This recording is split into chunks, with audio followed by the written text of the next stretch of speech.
స్థితి ఇంతే, నా పరిస్థితి ఇంతే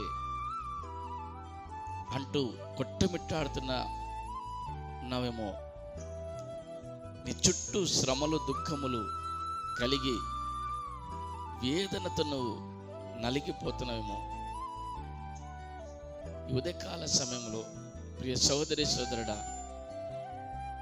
దేవుడు నీ జీవితంలో ఆయన నీ ప్రార్థన ఆలకించి నీకు సమాధానంనిచ్చి నీకు పట్టుకున్న ఆ వేదన, ఆ బాధ, ఆ దుఃఖము, ఆ మరణకరమైన ఆ సమస్యల నుంచి విడుదల దయచేసి నీ ప్రాణమునకు క్షేమమును విస్తరింపజేయడానికి ఈ ఉదయకాల సమయంలో దేవుడు కోరుతూ వస్తున్నాడు.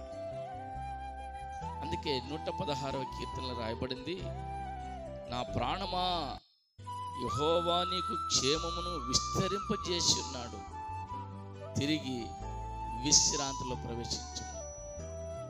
ఆ ప్రాణము నలిగిపోయిన ప్రాణం, ఆ ప్రాణము మరణ బంధకంలో ఉన్న ప్రాణం, ఆ ప్రాణము ఎలాంటిదంట, శ్రమలు దుఃఖముతో కృంగిపోయిన ప్రాణం. ఆ ప్రాణము పాతాళ వేదనలతో పట్టుకొని చనిపోదమా చనిపోదమా అంటూ విలువిల్లాడుతున్న ప్రాణం.